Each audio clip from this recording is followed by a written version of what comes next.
Bible సమయం గంభీర సమయం వచన పరంపర ధ్యానాంశ సమయం బైబిల్ సమయం గంభీర సమయం దైవ సన్నిధికి అనుబంధ సమయం బైబిల్ సమయం బైబిల్ సమయం బైబిల్ సమయం బైబిల్ సమయం. ఈరోజు ఈ కార్యక్రమాన్ని స్పాన్సర్ చేసిన వారు sister J Rajeshwari from Narsapuram, west Godavari district. ఈ సిస్టర్ యొక్క కుటుంబాన్ని దేవుడు దీవించునుగాక. ఈరోజు కార్యక్రమాన్ని చూచి అనేకులు రక్షింపబడతారు, బాధలలో ఉన్నవారు ఆదరించబడతారు. దానికి కారణం మీరే. కాబట్టి ప్రభు మిమ్మలను నిండారుగా దీవించునుగాక. అపోస్తలుల కార్యాల గ్రంథం, ఆది శిష్యుల కార్యాల ఘనము. అపోస్తలుల కార్యాల గ్రంథం, ఆది శిష్యుల కార్యాల ఘనము. పరిశుద్ధాత్మ ప్రేరణ ధైర్యం, సత్య సువార్త ప్రారంభ స్వరము. క్రైస్తవ సంఘ ఆరంభ దినము, పెంతెకొస్తు పండుగ పునాది దినము. రోమా సామ్రాజ్యపు ముగింపు మూలం, క్రీస్తు రాజ్య విస్తరణకు ప్రారంభము.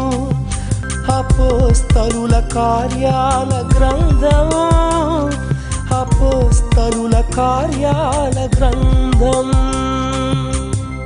Good evening, praise the Lord. దేవుని నామానికి స్తోత్రం. ఆ ప్రియ ప్రభు మనల్ని ప్రేమించి మనకు అనుగ్రహించిన ఈ యొక్క సమయాన్ని బట్టి ఆ ప్రభువారిని మనమందరము కలిసి నిండు హృదయంతో స్తుతులు స్తోత్రాలు చెల్లించాలి, కృతజ్ఞతలు అర్పించాలి. దేవుని నామానికి స్తోత్రం. వచ్చిన వారందరిని బట్టి నేను ప్రభు వారిని స్తుతిస్తున్నాను. మీ ఆరోగ్యాలు ఎలా ఉన్నాయి? మీ ఆరోగ్యాలు బాగుగా ఉండాలి అని ప్రతిరోజు మేము ప్రార్థన చేస్తున్నాం. కొంతమంది అనారోగ్యంగా ఉన్నామన్నా, హాస్పిటల్లో ఉన్నాము, ఆయా అనారోగ్యాలతో బాధపడుతున్నాము, దయతో ప్రార్థన చేయండి అని కొంతమంది చెల్లెండ్రు తమ్ముళ్ళు చెప్తూ ఉన్నారు. అట్టి వారి కొరకు ప్రత్యేకంగా భారంతో ప్రార్థన చేస్తున్నాము అనే విషయాన్ని జ్ఞాపకం చేస్తున్నాను. స్వస్థపరచువాడు యెహోవాయే. ఆయన తప్పనిసరిగా స్వస్థపరుస్తాడు. ఆయన మీద మనము ఆనుకోవడం నేర్చుకోవాలి. ఒక్కొక్కసారి మన యొక్క జీవితాల్లో అనుకున్న కార్యాలు ఆలస్యంగా జరగడానికి అవకాశాలు ఉన్నాయి. ఆలస్యము అయినప్పుడు దయచేసి తొందరపడవద్దు, దేవుని నుంచి దూరం కావద్దు అని ప్రత్యేకంగా నేను మనవి చేస్తున్నాను. ఇంట్లో ఉన్న యవ్వన బిడ్డలు ఏ రీతిగా ఉన్నారమ్మా? ఏ రీతిగా ఉన్నారు బాబు? కాలేజెస్కు వెళ్ళారా? కాలేజీ నుంచి తిరిగి వచ్చారా? వాతావరణం మారుతుంది. మొదటి నుంచే వారు జాగ్రత్తగా చదువుకుంటే వారి యొక్క జీవితాల్లో క్షేమాన్ని అనుభవిస్తారు. దుష్ట స్నేహాలు పట్టినట్లయితే వారి జీవితం చాలా దుర్భరంగా ఉంటుంది. ఈ సత్యాలు దయచేసి గమనించి బిడ్డలను హెచ్చరించుమని మనవి చేస్తున్నాను. ఏమి హెచ్చరిక అన్నా? అంకుల్, అప్పుడే వాడు చెడిపోయాడు, ఎవరితో అమ్మాయితో స్నేహం చేస్తున్నట్ట, లేక అబ్బాయితో స్నేహం చేస్తున్నట్ట, చదువు మానేశాడు, ఆ అమ్మాయినే చేయాలంటాడు, ఆ అబ్బాయినే చేయాలంటాడు, ఆ అబ్బాయినే చేయాలంటుంది. ఏ రీతిగా చేయాలో మాకేమీ అర్థం కావడం లేదు అన్న అంకుల్ అన్నవారు ఉన్నారు. చాలామంది మనోవ్యధతో బాధపడుతున్నారు. నా ప్రియ బిడ్డలారా, స్పెసిఫిక్గా మాతో చెప్పినట్లయితే మేము మీ పక్షంగా ప్రార్థన చేస్తాం. దేవుడు తగిన సమయంలో ఆయన కృపా కార్యాన్ని చేస్తారు. మనల్ని ఎన్నడూ ఆయన అన్యాయం చేసే దేవుడు కాదు. మనను ప్రేమించే దేవుడు, మన కన్నీరు తుడిచే దేవుడు, మన హృదయ భారాన్ని తొలగించే దేవుడు. ఆ దేవుని మీద ఆధారపడమని ప్రత్యేకముగా నేను మనవి చేస్తున్నాను. మంచిది. దేవుని యొక్క వాక్య ధ్యానంలోనికి వెళదాం. ప్రార్థిస్తున్నాను. కృపా సత్య సంపూర్ణుడు అయిన మా ప్రియ పరలోకపు తండ్రి, మా యొక్క జీవితాల్లో మరి యొక్క దినాన్ని పొడిగించినందుకై వందనాలు, స్తోత్రాలు నాయన. ఈ దినం యొక్క అంతంలోనికి మేము వచ్చాం ప్రభువా. లేచి నాటి నుండి ఇంతవరకు మీ కృపాక్షేమాలు మాకిచ్చారు నాయన. ఏమి చెల్లించి మా ప్రియ ప్రభువా మీ రుణాన్ని తీర్చుకోగలం ప్రభువా. బ్రతికినంతకాలము మీ కొరకు నమ్మకంగా బ్రతకడానికి సహాయం చేయండి నాయన. మా ప్రియ చెల్లెండ్రు తమ్ముళ్ళు కొంతమంది జీవితాల్లో కన్నీరు ఉంది ప్రభువా, హృదయంలో వేదన ఉంది. భార్య భర్తల యొక్క జీవితంలో శాంతి సమాధానాలు లేవు ప్రభువా. కుటుంబంలో నెమ్మది లేదు నాయన. ఒక ప్రక్క పేదరికం, మరి ఒక ప్రక్క బిడ్డలు మాట వినకపోవడం, ఇవన్నీ కుటుంబాలను గలిబిలి చేస్తూ ఉన్నాయి. సాతానుడు ఎంతగా పనిచేస్తున్నాడో మాకు అర్థమవుతుంది ప్రభు. దయతో సాతానుని లయం చేయండి ప్రభు. సాతానిక కుయుక్తిని భగ్నం చేయండి నాయన. సహాయపడండి. దుష్ట స్నేహాలు మా ప్రియ బిడ్డలు పట్టుకున్నట్లు సహాయపడమని అడుగుతున్నాను నాయన. ఎంతమంది టీవీ దగ్గరకు వచ్చారు, వారందరినీ నిండారుగా దీవించండి. ఈరోజు వాక్య విశ్లేషణ అనేకులకు ఆశీర్వాదకరంగా మార్చండి ప్రభు. దీవించండి నాయన. మహిమ పొందండి ప్రభు. యేసయ్య నామమున స్తుతించి ఘనపరిచి వేడుకున్నాము తండ్రి. ఆమెన్. ఆమెన్ అని నాతో చెప్పిన మీ అందరికీ నా ప్రత్యేక వందనాలు. అపోస్తలుల కార్యముల గ్రంథం 21వ అధ్యాయము 7వ వచనాన్ని మనం చదవాలి. బైబిల్ తెచ్చారు కదూ, నేను చదువుతూ ఉంటాను, దయచేసి మీరు వింటూ ఉండాలి. మేము తూరు నుండి చేసిన ప్రయాణము ముగించి తొలెమాయికి వచ్చి సహోదరులను కుశలమడిగి వారి యొద్ద ఒక దినముంటిమి. మేము అనే మాట వాడుతున్నాడు కదూ లూకా గారు. అంటే లూకా గారు కూడా ఈ టీములో ఉన్నట్టుగా మనము అర్థం చేసుకోవాలి. వైద్యుడైన లూకా యేసు ప్రభువారిని అంగీకరించాడు. గొప్ప హోదాలో ఉన్నాడు. మనుషులకు సహాయం చేయగలిగినవాడు. నేను డాక్టర్ని, నాకు పెద్ద హోదా ఉంది, మనుషులంతా నన్ను గౌరవిస్తారు అని ఏమాత్రము గర్వపడటంలే. అతడు రక్షింపబడ్డాడు. రక్షణతో పాటుగా సేవలో పౌలు గారితో ముమ్మరంగా తిరుగుతూ ఉన్నాడు. ఆయన వారందరూ కలిసి తూరు నుండి వారు ప్రయాణం చేశారు. కాబట్టి వాటిని చూచి వారు ఏ రీతిగా ప్రయాణం చేశారో వారి ప్రయాణ విధానాన్ని బట్టి ప్రభు వారిని స్తుతించాలి. పరిస్థితిని మనము అర్థం చేసుకునే వాళ్ళని ప్రభు పేరిట నేను జ్ఞాపకం చేస్తున్నాను. వారు తూరు నుండి కైసరికి వస్తున్నారు. తూరు నుండి కైసరేకు 55 మైళ్ళు అనే విషయాన్ని మనం అర్థం చేసుకోవాలి. ఈ మార్గ మధ్యంలో వారు తొలెమాయకు వచ్చారు. తొలెమాయకు వచ్చిన తరువాత అక్కడ కొద్దిమంది విశ్వాసులను కనుగొన్నారు. ప్రియులారా, దేవుని నామానికి స్తోత్రం అండి. తూరులో విశ్వాసులు ఉన్నారు, తొలెమాయలో విశ్వాసులు ఉన్నారు. కాబట్టి మనం అర్థం చేసుకోవాల్సింది ఏమిటనగా, అపోస్తలులు ప్రయాణం చేసి ఈ ప్రాంతాలకు వెళ్ళి అనేక మందిని ప్రభువులోనికి నడిపించారు. పౌలు గారు అక్కడికి వెళ్ళడానికి ముందుగానే అక్కడ కొంతమంది విశ్వాసులు ఉన్నారు. పౌలు గారు గురించి విని ఉండి ఉంటారు. పౌలు గారు వచ్చారు అని అంటే ఎంత ప్రేమతో ఆ పౌలు గారిని ఆహ్వానించారో, ఆతిథ్యం ఇచ్చారో మనం చూస్తూ ఉన్నప్పుడు హృదయాలు చలిస్తాయి. విశ్వాసులలో ఉన్న ప్రేమ, విశ్వాసులలో ఉండవలసిన ఆప్యాయత ఈ యొక్క వచనాల్లో మనం చూస్తామండి. అవును, చిన్నప్పుడు మా ఊరికి ఎవరైనా ట్రాన్స్ఫర్ అయ్యి వచ్చేవారు, సహవాసానికి వస్తూ ఉండేవారు. ఆ సహవాసానికి వస్తున్నవారు క్రొత్తవారు కాబట్టి వారికి ఇల్లు చూపించి వారికి కొన్ని దినాలు వండుకోకుండా వారికి ఆతిథ్యం ఇచ్చేవాళ్ళం. కాబట్టి ప్రియులరా, వారు ఎంతో ఆప్యాయతతో ప్రేమతో ఆ సహవాసంలో కొనసాగేవారు. అవును, మొదటి దినాల్లో ఉన్న ఆప్యాయత ప్రేమ ఈ దినాల్లో కరువైందేమో అని అనిపిస్తుంది. ఒకరికి ఒకరు పట్టించుకోలేని పరిస్థితి, చాలా బిజీగా అయిపోయాము అని అంటూ ఉంటారు. అప్పుడు 24 గంటలే, ఇప్పుడు 24 గంటలే. కాబట్టి హృదయాల్లో మార్పు, టైంలో మార్పు కాదు, పరిస్థితులు మారాయి. ఇదంతా ఏదో మోడర్న్ సివిలైజేషన్ ఇదో రీతిగా కనబడుతుంది.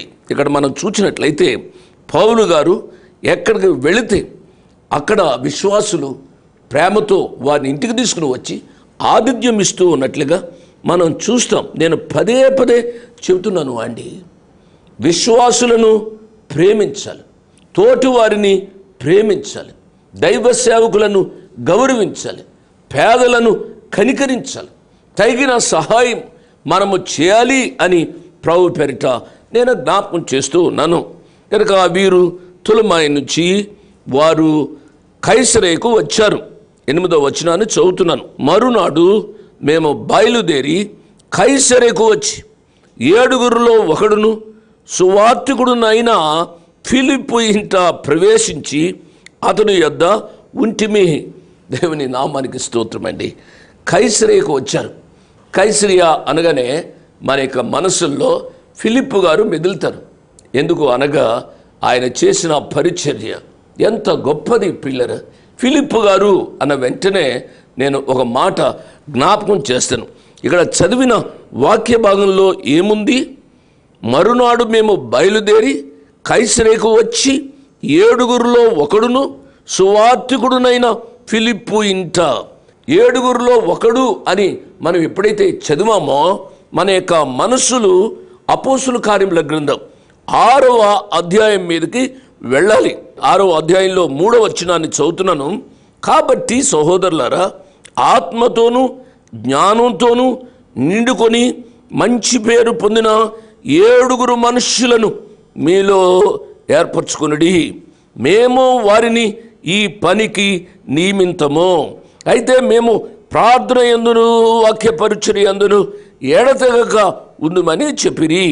ఆ మాట జనసమూహం అంతటికీ ఇష్టమైనందున వారు విశ్వాసముతోనూ పరిశుద్ధాత్మతోనూ నిండుకొనిన వాడైన స్టెఫను, ఫిలిప్పు, ఇప్పుడు మనం చదువుతున్నాం కదా, ఆయన ఫిలిప్పు, ప్రోకరు, నికోనారు, తీమోను, పర్మెనాసు, యూదుల మత ప్రవిష్టుడును అంత్యొకయ వాడును అగు నికోలాసు అను వారిని ఏర్పరచుకుండ్రి. మీరు చూచారా? ఆత్మతోనూ జ్ఞానంతోనూ నిండిన వాడు ఫిలిప్పు, విశ్వాసంతోనూ పరిశుద్ధాత్మను నిండుకొనిన వారు వీరు. ప్రియులరా, ఇంత గొప్ప డీకన్స్ పెద్దలను ఆదిమ సంఘము ఎన్నుకున్నట్లుగా మనం చూస్తాం. మన సంఘాలలో కూడా ఇటువంటి లక్షణాలు ఉన్నవారిని సంఘ పెద్దలుగా నియమించవలసిన ఆవశ్యకత ఉంది. నేను పదే పదే చెబుతున్నాను. ఆ సంఘంలో ఎక్కువగా చదువుకున్నవారు, లేక పెద్ద ఉద్యోగం చేస్తున్నవారు, ధనవంతులు, పేరు ప్రఖ్యాతులు కలిగిన వారు మా సంఘ పెద్దలండి అని చెప్పడం కాదు పిల్లరా. పేదలైనా ఎవరైనా ఈ లక్షణాలు ఉండాలి. ఆత్మతోనూ జ్ఞానంతోనూ విశ్వాసముతోనూ పరిశుద్ధాత్మతోనూ నిండుకొనిన వారు సంఘంలో పెద్దలుగా ఉంటే సంఘానికి క్షేమము అనే విషయాన్ని నేను జ్ఞాపకం చేస్తున్నా. లోక సంబంధమైన పేరు ప్రఖ్యాతులు కాదు, ఆత్మ నింపుదల కావాలి అనే సత్యాన్ని గమనించాలి అని ప్రభు పక్షంగా నేను మనవి చేస్తూ ఉన్నాను. కాబట్టి ఈ యొక్క పౌలు గారు తన యొక్క బృందం కైసరికి వచ్చారు. కైసరేలో ఫిలిప్పు గారి ఇంటికి వెళ్ళినట్లుగా చూస్తాం. మనం మొదట చూసినప్పుడు ఫిలిప్పు గారు పెద్దగా ఉంటున్నారు, అంటే సంఘంలో పెద్దగా ఉంటున్నారు. అపోస్తుల కార్యముల గ్రంథం 6వ అధ్యాయంలో నేను ఇప్పుడే చదివాను. ఇప్పుడు ఏమైనా రాయబడి ఉంది? 7గురిలో ఒకడును సువార్తికుడునైన ఫిలిప్పు అని రాయబడింది. దేవుని నామానికి స్తోత్రం అండి. ఆయన ఒకనాడు సంఘంలో డీకన్ పెద్ద, కానీ ఇప్పుడు సువార్తికుడు అయిపోయాడు. ఎంత గొప్ప సంగతి! దేవుడు నిన్ను పిలిస్తే వెనుకాడవద్దని మనం చేస్తున్నా. నా ప్రియ యవ్వన బిడ్డలారా, మీలో కొంతమంది నాతో మాట్లాడుతూ ఉంటారు, అంకుల్ నేను ఉద్యోగం చేస్తూ ఉన్నాను, పెండ్లయింది, పిల్లలు ఉన్నారు, కాబట్టి నా యొక్క ఉద్యోగంలో నేను మంచి పొజిషన్లో ఉన్నాను, దేవుడు నన్ను తన సేవ కొరకై పిలుస్తున్నాడు. ఏమి చేయాలి? ఉద్యోగానికి రాజీనామా చేయాలంటే తల్లిదండ్రులు ఒప్పుకోవడం లేదు. ఉద్యోగాన్ని విడిచిపెట్టాలి అంటే భార్య ఒప్పుకోవడం లేదు.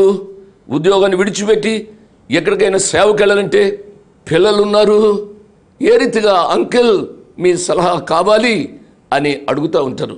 నా ప్రియ బిడ్డలారా, మీతో ఒక మాట చెప్తున్నాను, మనల్ని పిలిచిన దేవుడు నమ్మదగినవాడు. ఆయన ఎన్నడూ అన్యాయం చేసే దేవుడు కాదు. నా మాట విను బాబు, నిన్ను తలగా ఉంచుతాడు కానీ తోకగా ఉంచడు. కొన్ని పర్యాయాలు ఆర్థికమైన ఇబ్బందులు కలగవచ్చు, మరికొన్ని పర్యాయాలు పరిచర్యలో మనము శ్రమలు, కష్టాలు, నిందలు, ఆర్థిక ఇబ్బందులు కలగవచ్చు. అన్నంత మాత్రం చేత నీ దేవుడు నీ చేయి విడిచిపెట్టడు అనే విషయాన్ని నేను జ్ఞాపకం చేస్తూ ఉన్నాను. ఈ యొక్క 7గురిలో ఒకడును సువార్తికుడైన ఫిలిప్పు ఇంట, దేవుని నామానికి స్తోత్రమండి. ఫిలిప్పు ఎటువంటి వాడో మనకు తెలుసు. అతడు సువార్తికుడు అయిన తరువాత ఎన్ని కార్యాలు చేశాడండి. అపోస్తుల కార్యముల గ్రంథం 8వ అధ్యాయంలో మనం చూసినట్లయితే ఫిలిప్పు గారిని మనం చూస్తాము అండి. సంఘము చెదిరిపోయింది. సంఘము చెదిరిపోయినప్పుడు సువార్త వాక్యమును ప్రకటించుచు సంచారం చేస్తూ విశ్వాసులు తిరుగుతున్నారు. పెద్దలలో కూడా కొద్దిమంది తిరుగుతున్నారు. అటువంటి పరిస్థితుల్లో అపోస్తుల కార్యముల గ్రంథం 8వ అధ్యాయము 3వ వచనం, అప్పుడు ఫిలిప్పు సమరయ పట్టణం వరకును వెళ్ళి క్రీస్తును వారికి ప్రకటించుచుండెను. దేవుని నామానికి స్తోత్రం. జనసమూహములు విని ఫిలిప్పు చేసిన సూచక క్రియలను చూచినందున అతడు చెప్పిన మాటల యందు ఏక మనస్సుతో లక్ష్యముంచగా అనేకులకు పట్టిన అపవిత్రాత్మలు పెద్ద కేకలు వేసి వారిని వదిలిపోయిను. పక్షవాయువు గల వారును కుంటివారును అనేకులు స్వస్థత పొందిరి. అందుకు ఆ పట్టణంలో మిగిలిన సంతోషము కలిగిన. మీరు అపోస్తుల కార్యముల గ్రంథం 8వ అధ్యాయాన్ని చదివితే ఈ యొక్క భక్తుని గూర్చి, ఫిలిప్పును గూర్చి అనేక విషయాలు మనం చూస్తామండి. దేవుడు ఫిలిప్పును బహుబలంగా వాడుకుంటున్నాడు. అటువంటి పరిస్థితుల్లో ఒక నూతన అనుభవం ఆయనకి కలిగింది అండి. ప్రభు దూత ఫిలిప్పునకు ప్రత్యక్షమై, ఫిలిప్పు నువ్వు లేచి దక్షిణముగా వెళ్ళి యెరూషలేములో నుండి గాజాకు పోవు అరణ్య మార్గమును కలుసుకోమని ఫిలిప్పుతో చెప్పగా అతడు లేచి వెళ్ళను. అప్పుడు ఐతోపియుల రాణి అయిన కందాకే క్రింద మంత్రి అయి ఆమె యొక్క ధనాగారం అంతటి మీదనున్న ఐతోపియుడైన నపుంసకుడు ఆరాధించుటకు యెరూషలేమునకు వచ్చిండెను. ఈ భాగాన్ని మీరు చదవండి. ఫిలిప్పును ఒక ఫైనాన్స్ మినిస్టర్ అన్న హోదా కలిగిన వ్యక్తిని ప్రభు దగ్గరకు నడిపిస్తున్నాడు. ఐతోపియుడు, ఈజిప్షియన్. ప్రియులరా, ఎంతో ప్రయాణం చేశాడు. ప్రయాణం చేసి వస్తూ ఉండగా ఫిలిప్పును కలుసుకున్నాడు. ఫిలిప్పు ఆయనకు వాక్యాన్ని విశదీకరించాడు. వెంటనే అధికారి లోబడి బాప్తిసం తీసుకున్నట్టుగా దేవుని యొక్క వాక్యంలో మనం చూస్తాం. ప్రియులరా, ఇంత అనుభవం కలిగిన ఫిలిప్పును గూర్చి పరిశుద్ధాత్మ దేవుడు ఇక్కడ వ్రాయించారు అనే సత్యాన్ని నేను జ్ఞాపకం చేస్తూ ఉన్నాను. 9వ వచనాన్ని చదువుతున్నాను చూడండి. కన్యకలుగా ఉన్న 4 కుమార్తెలు అతనుకుండిరి, వారు ప్రవచించువారు. ఎంతమంది పిల్లలు అనేది రాయబడలేదు, ఎంతమంది మగపిల్లలు అనేది రాయబడలేదు. బహుశా ఫిలిప్పు గారికి 4 ఆడబిడ్డలు అయి ఉండి ఉంటారు. దేవుని నామానికి స్తోత్రం. కొంతమంది మగబిడ్డలు అయితే సంతోషిస్తారు, ఆడబిడ్డలైతే సంతోషించరు. నా యవ్వన ప్రాయంలో ఒక ఆయన ఉండేవాడు. ఫస్ట్ కాన్పు ఆడబిడ్డ, 2వ కాన్పు ఆడబిడ్డ, 3వ కాన్పు కూడా ఆడబిడ్డే. ఆ పాప మగబిడ్డ అయితే బాగుండును అని అనుకుంటూ ఉండేది. కానీ 3వ కాన్పులో కూడా ఆడబిడ్డే. ఇక అతడు చూడండి ఉగ్రుడైపోయి ఆ అమ్మాయిని కొట్టేస్తూ ఉండేవాడండి. ఎంత విచారకరమైన సంగతి. ప్రియులరా, ఆడబిడ్డైనా మగబిడ్డైనా దేవుని యొక్క కృప, దేవుని యొక్క వరం. ఇంకొక రీతిగా చెప్పాల్సి వస్తే మగబిడ్డల కంటే ఆడబిడ్డలే మేలేమో. కనీసం మనం ముసలోళ్ళు అయినప్పుడు వాళ్ళు అన్నం వండి పెడతారండి. ఆడబిడ్డలు తల్లిదండ్రులకు పరిచర్య చేయాలి అనే మనసు ఉంటుంది. దయచేసి ఆడబిడ్డలు ఉన్నవారు ఏమాత్రమో కృంగిపోవద్దు అని నేను మనవి చేస్తున్నాను. ఫిలిప్పు గొప్ప భక్తుడు, సువార్తికుడు, అనేక అద్భుత కార్యాలు చేసినవాడు, కొంతమంది మంత్రి హోదాలో ఉన్న వ్యక్తులను మార్చినవాడు. అటువంటి ఫిలిప్పు గారికి 4 కుమార్తెలు ఉన్నట్టుగా చూస్తాం. ఆ కుమార్తెలు మామూలు కాదు, మీరు ఆలోచించాలి. 4 రక్షింపబడినవారు, 4 ప్రవచించే వరము కలిగిన వారు అనే విషయాన్ని అర్థం చేసుకున్న వాళ్ళని ప్రభు పేరిట నేను జ్ఞాపకం చేస్తున్నాను. వారు ప్రవచించారు. దేవుని నామానికి స్తోత్రం. మన బిడ్డలను కూడా అటువంటి స్థాయి అనుభవంలోనికి, అంటే నేను చెప్పేది వాళ్ళు ప్రవచించాలి, ఏమేమో చేయాలి అనేది కాదు. వాళ్ళు ప్రవచించారు అని అంటే నా యొక్క ఉద్దేశం ఆ బిడ్డలు రక్షింపబడ్డారు. రక్షింపబడిన తదుపరి ఈ పరిచర్య ఉంటుంది. మనం అర్థం చేసుకోవాలి. అసంపూర్ణమైన కాలం, ఆ కాలం సంపూర్ణమైనది వచ్చినప్పుడు అసంపూర్ణమైనది కొట్టివేయబడును. ఒక సత్యాన్ని నేను జ్ఞాపకం చేస్తున్నాను.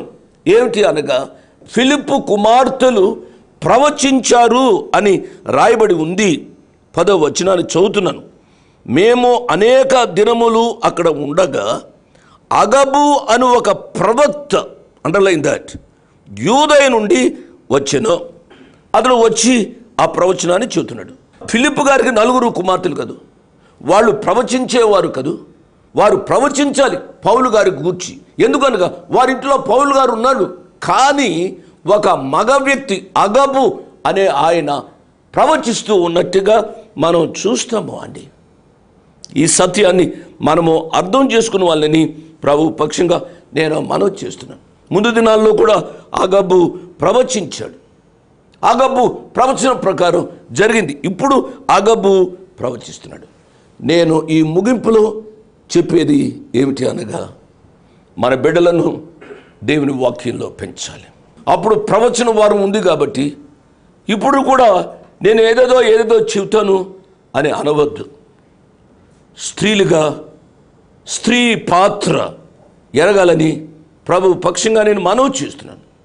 పురుషాధిక్యత అని అనవద్దు. పురుషాధిక్యత ఉంది అని అంటే బైబిల్లో మొట్టమొదటిగా దేవుడు మగవారిని చేశాడు, తరువాత ఆడవారిని చేశాడు. ఈ క్రమాన్ని మనము గ్రహించాలి. అన్నంత మాత్రం చేత స్త్రీలను ఏదో తక్కువగా చూడమని నేను చెప్పడం లేదు అండి. దేవుని యొక్క వాక్యంలో మనం చూసినట్లయితే స్త్రీ పాత్ర ఎంత గణనీయమైన పాత్ర. సామెతల గ్రంథం 37వ అధ్యాయాన్ని మీరు చదవండి. గుణవతి అయిన భార్య, గుణవతి అయిన స్త్రీ దొరుకుట అరుదు. అటువంటి గుణవతి అయిన భార్య దొరికింది అని అంటే, గుణవతి అయిన తల్లి లభించింది అని అంటే ఆ కుటుంబం ఎంతగా దీవించబడుతుంది అండి. నా ప్రియ చెల్లెళ్ళరా, నా ప్రియ బిడ్డలరా, గుణవతి అయిన భార్యగా మీరు వర్ధిల్లాలి అని ఒక తండ్రిగా, అంకులుగా నేను మిమ్మల్ని దీవిస్తున్నాను. ఏమాత్రము మీరు తక్కువగా చేయబడలేదు. నేను చెప్పేది ఏమిటి అనగా, మన లిమిట్స్, మన సరిహద్దులలో మనం ఉంటే దేవుడు మనను దీవిస్తారు, మన బిడ్డలను దీవిస్తారు అనే విషయాన్ని జ్ఞాపకం చేస్తున్నాను. అగబు ముందుగా యెరూషలేములో కరువు వస్తుందని ఆయన ప్రవచించాడు. ఇప్పుడు ప్రవచిస్తున్నాడు. ఏమని ప్రవచిస్తున్నాడు అనగా, పౌలు గారిని యెరూషలేము వెళ్ళవద్దు అని ప్రవచిస్తున్నాడు. దానికి ఆయన ఒక ఉదాహరణగా చెబుతూ ఉన్నాడు. మేము అనేక దినములు అక్కడ ఉండగా అగబు అను ఒక ప్రవక్త యూదయ నుండి వచ్చెను. అతడు మా యొద్దకు వచ్చి పౌలు నడికట్టు తీసుకొని తన చేతులను కాళ్లను కట్టుకొని, యెరూషలేములోని యూదులు ఈ నడుకట్టు గల మనుషుని ఇలాగు బంధించి అన్యజనుల చేతికి అప్పగింతుడని పరిశుద్ధాత్మ చెప్పుచున్నాడు అనేను. అగబు ప్రవచించాడు. ఆ ప్రవచనాన్ని చదివాను. చదివితేనే మీకు అర్థమవుతుంది. పౌలు గారు యెరూషలేము వెళితే చాలా ఇబ్బందులకు గురి అవుతాడు అని అగబు ప్రవచిస్తున్నాడు. అంతకుముందు విశ్వాసులు చెప్పారు. ఇప్పుడు పౌలు గారు తీర్మానం ఎలా ఉందో మిగిలిన వచనాల్లో మనం చూస్తాం. రేపటి పాఠంలో నేను చెబుతాను ప్రియులరా, ఏది చేసినా పరిశుద్ధాత్మ నడిపింపుతో చేయాలి. వ్యక్తిగతంగా మనము ఒప్పించబడాలి, పరిశుద్ధాత్మ దేవుని చేత ఒప్పించబడాలి. పౌలు గారికి పరిశుద్ధాత్ముడు ఏమి చెప్పాడో, ఏ రీతిగా ఒప్పించబడ్డాడో, ఆ ఒప్పించబడిన నిర్ణయాన్ని ఎంత ఖచ్చితంగా ఆయన నెరవేరుస్తున్నాడో వచ్చే పాఠంలో మనం ధ్యానం చేసుకుందాం. చాలా ఆసక్తిదాయకమైన ఇంట్రెస్ట్తో కూడిన విషయాలు అవి. రేపటికి ప్రార్థనాపూర్వకంగా సమయానికి రమ్మని మనం చేస్తూ నేను ముగిస్తున్నాను. అట్టి కృప వాక్యం విన్న ప్రతి బిడ్డకు పరిశుద్ధాత్మదేవుడే అనుగ్రహించునుగాక. ఇంతవరకు వాక్యాన్ని విన్నందుకు మీకు నా హృదయపూర్వక వందనాలు. ఒక ప్రత్యేకమైన మనవి చేయడానికి మరొకసారి మీ ముందుకు వస్తున్నాను. అదేమిటనగా, ఈ కార్యక్రమాన్ని నిర్వహించడానికి నేను ఎంతో ధైర్యం చేశాను అనే విషయాన్ని జ్ఞాపకం చేస్తున్నాను. డబ్బుండి కార్యక్రమాన్ని ప్రారంభించలేదు. నన్ను రక్షించి ఇంతవరకు పిలిచిన ప్రభు ఉన్నారు అని, తదుపరి విశ్వాసులైన మీరు ఉన్నారు అనే ధైర్యంతో ఈ కార్యక్రమాన్ని కొనసాగిస్తున్నాం. కాబట్టి ఈ కార్యక్రమానికి అయ్యే ఖర్చులో కొంత భాగమైన మీరు భరించాలని మనవి చేస్తున్నాను. ఒకరోజు కార్యక్రమానికి ఎంత ఖర్చు అవుతుందో ఆ విషయాలు మీరు తెలుసుకోవాలంటే దయతో నాకు ఫోన్ చేసి కానీ, ఆఫీసుకు ఉత్తరం రాసి కానీ తెలుసుకొని సహాయపడమని ఒక తండ్రిగా, దైవదాసునిగా, అంకులుగా మీకు మనవి చేస్తున్నాను. My address 1-1-214/2, flat number 505506. 1-1-214/2, flat number 505506. Prithvi Apartments Extension, Gate Nagar, Chikkarpalli, Hyderabad 20. దేవుడు మిమ్మల్ని నిండారుగా దీవించునుగాక. ఆమేన్.